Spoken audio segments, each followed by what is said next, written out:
मी विनंती करते मीरा सोनावणेंना, त्या बोलतील आणि त्यानंतर या चित्तेताई बोलतील.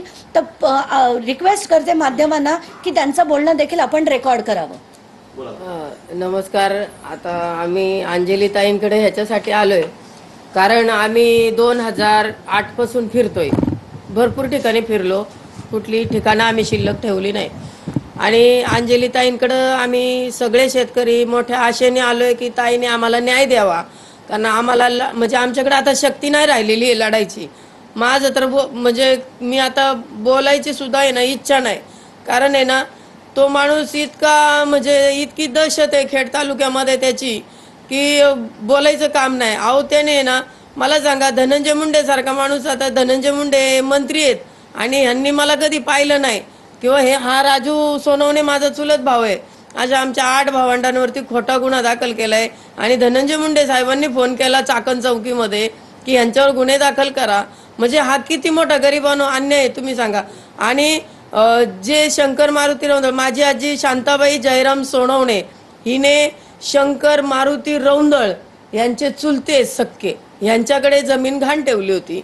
मग आता ती आजीने घाण ठेवली, मग आता यांच्या चुलत्यांनी परत देण्याची माझ्या वडिलांना बोली होती आजीला, तर माझ्या वडिलांनी ते खरेदी खत करून घेतलेले. खरेदी खत केल्यानंतर जर समजा जरी आमचे म्हणजे तिथं धरणाचं काम चालू होतं, आसखेड प्रकल्प चालू होता खेड तालुक्यात, नोंदी बंद होत्या.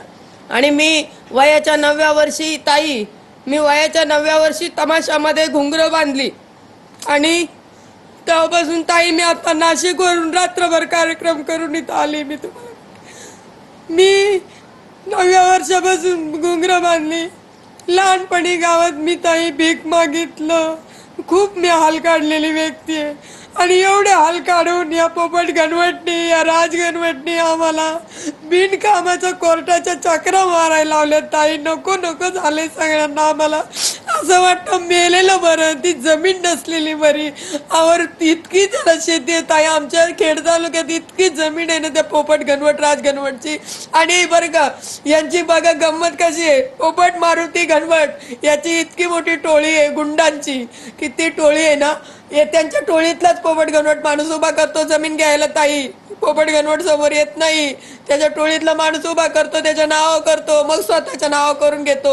ज्या वेळेस आमच्या सारख्यांवर गुन्हे दाखल करतो त्यावेळेस त्याची मुलगी, त्याचा पोपट गणवटचा मुलगी आणि जावई डॉक्टर आहे ताई. मग त्याला आहे ना सोपं कसं पडतं पोपट गणवटला, आमच्यावर गुन्हा दाखल केला की त्याला खोटं सर्टिफिकेट लगेच मिळून जातं दवाखान्याचं, कारण त्याची मुलगी डॉक्टर आहे म्हणून. आणि असं आहे ना असं सगळं इतकं अन्याय चालू आहे ताई. खरंच याचं आहे ना शासनाने लवकर चौकशी करावं ना, आम्हाला लवकर न्याय द्यावा, नाही तर आम्हाला फाशी तरी द्यावा सरकारने. इतका कंटाळा आला ताई, आता सणच व्हायना झालं बघा. अहो आम्ही 1-1 रुपया कष्ट करायचा, मी रात्रभर तमाशामध्ये नाचून आता इथं आली आहे. तुम्हाला न वाटलं तर तुम्ही माझी चौकशी करा. माझे ना लेकरं बाळा ताई, मला आहे ना 10 बाय 10चं घर आहे राहायला. माझ्या घरामध्ये मी असले, माझी फॅमिली असली, पाहुणा आला तर बसू शकत नाही, अशी आमची अवस्था आहे. आम्ही आज 2 करोडची आमची जमीन असताना आम्ही बेकारी आहे. कसं जगायचं, कसं आता लोकांनी कसं जगायचं. आणि प्रत्येकाची तुम्ही ऐकाल ना, प्रत्येकाची कहाणी तीच आहे. 11 अशा कुटुंबांवर यांनी अफाट प्रमाणावर